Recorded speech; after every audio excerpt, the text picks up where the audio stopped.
There is a peculiar fear that arises not from danger, but from understanding. A fear that appears when the familiar sense of me begins to loosen, when the voice in the head that says, "This is who I am," starts to sound uncertain. And many people mistake this fear for something going wrong, when in fact it is a sign that something profoundly honest is taking place. Let me ask you something right at the beginning. Have you ever felt afraid not of losing something you own, but of losing yourself? As if without your identity you wouldn't know how to exist. If that question touches something real for you, I invite you to share your experience in the comments, because this fear is far more common than we admit. You see, the ego feels necessary because it presents itself as a survival mechanism. It tells you, without me, you won't function, you won't know what to do, you'll disappear.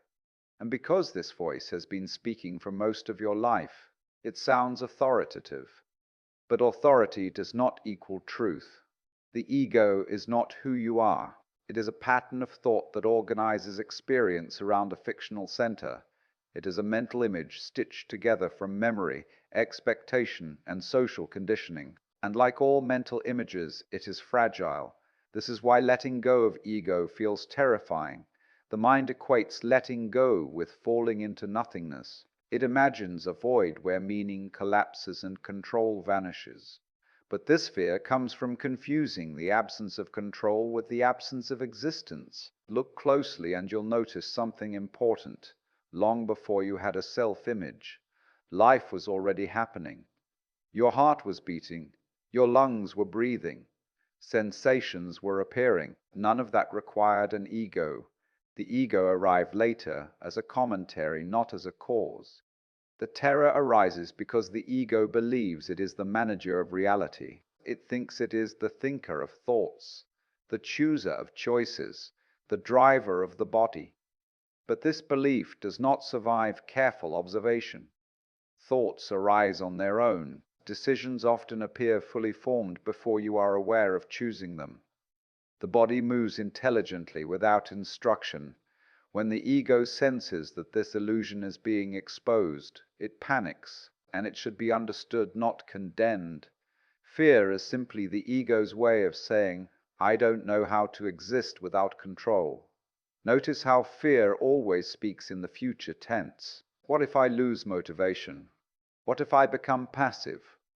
What if nothing matters anymore? These are imagined scenarios, not present realities. In this moment, awareness is perfectly intact. Here is a simple but unsettling fact. You cannot experience your own non-existence. Even the fear of ego death is something you are aware of. That awareness itself does not disappear. It cannot, because it is what disappearance would have to appear in. The ego thrives on continuity. It needs yesterday to justify today and tomorrow to promise safety. Letting go of ego interrupts this timeline, and the interruption feels like falling. But falling into what? Into the present moment, where life has always been occurring without difficulty. Most people resist this, not because they are shallow, but because identity feels like ground. Without it, there is a sense of floating, and floating feels dangerous to a mind trained to stand on labels. You may notice that during moments of deep absorption, music, creativity, intimacy, laughter, the ego temporarily vanishes, and yet those are often the moments you feel most alive. No one is afraid in those moments. Fear returns only when the ego returns to comment on what happened. This tells us something crucial. Fear is not caused by ego loss, but by ego anticipation of loss. The idea of letting go is frightening. The actual experience is not. Still, the mind resists. It says, "If I don't cling to my identity, I won't know how to relate to the world." But this is a misunderstanding. Relationship does not come from identity, it comes from presence. Children relate effortlessly long before they know who they are supposed to be. The ego also believes it is responsible for morality. It fears that without a self-image you will become careless or cruel. But cruelty comes from separation, not from awareness. When the illusion of separation softens, empathy arises naturally. This fear of letting go is really the fear of being without a story, and stories feel safe because they are familiar. But familiarity is not freedom. If you're listening to this and feeling a quiet tension rather than panic, that's a good sign. It means something in you recognizes the truth beneath the fear. That recognition does not come from the ego. It comes from awareness itself. When fear arises around letting go of ego, the instinct is to escape it, analyze it, or overpower it with reassurance. But fear does not dissolve through resistance. It dissolves through understanding, and understanding begins the moment you stop treating fear as an enemy and start observing it as a movement of thought and sensation. The ego manufactures fear by projecting images into the future. It imagines loss, failure, irrelevance, or madness. These images feel real because the body reacts to them, tightening muscles and quickening breath. That an image, no matter how vivid, is still only an image. It cannot harm you in the present moment. Watch the mechanics carefully. A thought arises. If I let go, I will lose myself.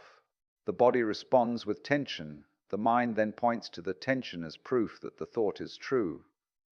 This loop continues, reinforcing itself. Seeing the loop is the beginning of freedom from it.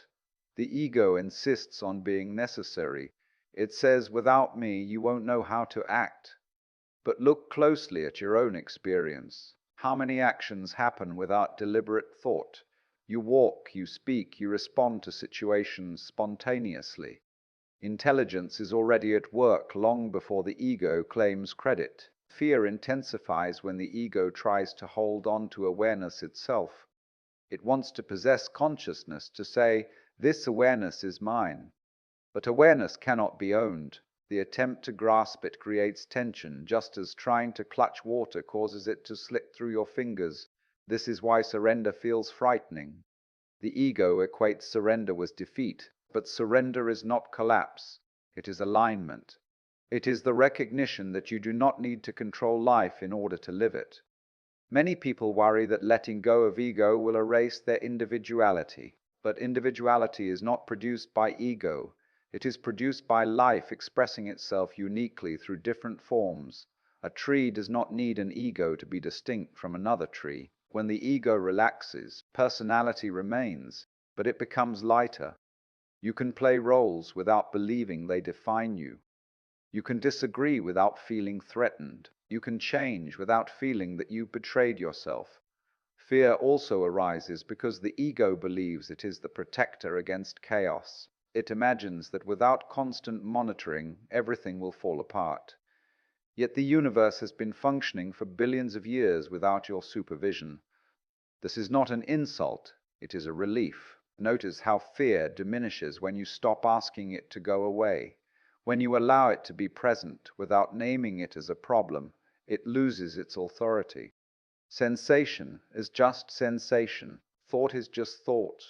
Neither requires a self to manage them. The ego's fear is rooted in misunderstanding stillness. It thinks stillness equals stagnation or emptiness. But stillness is not the absence of movement. It is the absence of unnecessary interference. From stillness, movement becomes precise and responsive. You might discover that when you stop clinging to identity, creativity increases. Ideas flow more freely because they are not being filtered through the question, what does this say about me? Expression becomes exploration rather than performance. Another fear rises here. If I don't define myself, others will define me. But others always define you according to their own perceptions. Chasing control over those perceptions is endless and exhausting. Letting go is the only honest option. As the ego loosens, you may feel moments of vulnerability. Without armor, sensations are sharper, but vulnerability is not weakness. It is openness, and openness is what allows genuine connection. This is why ego death is often preceded by fear and followed by relief. The fear comes from anticipation. The relief comes from discovering that nothing essential was lost. In fact, something heavy was set down. The ego fears irrelevance more than pain.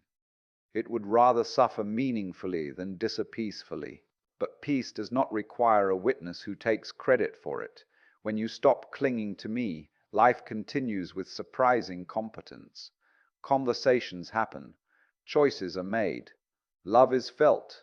The ego was narrating these events, not creating them.